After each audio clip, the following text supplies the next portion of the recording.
living in New York City, and it was just like everything was out of my hands, you know. It was just, and I had no control over my life, and I couldn't.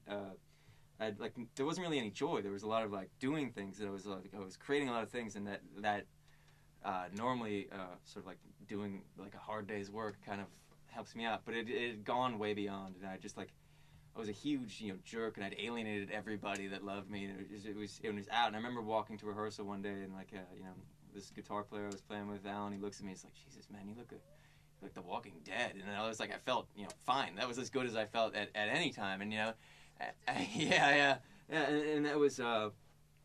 It wasn't that rehearsal, but it was probably a few weeks later where I think we had just done probably you know, a month of dates in the U.S. and I had a couple days off, and then we were gonna go do a month in Europe. And a couple days, you know, I had this '86 Honda motorcycle that I'd probably gotten, you know, just before the other tour. Like I didn't even care. Like I wasn't into it at all. It was just a good way to get around town.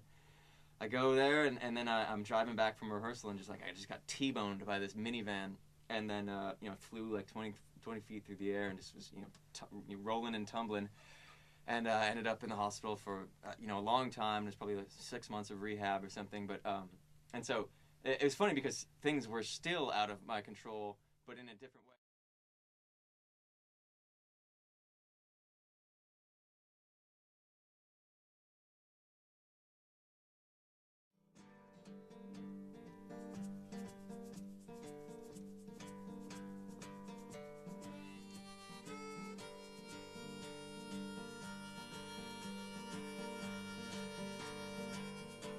Happiness, happiness, smiling face and long white trails. Happiness,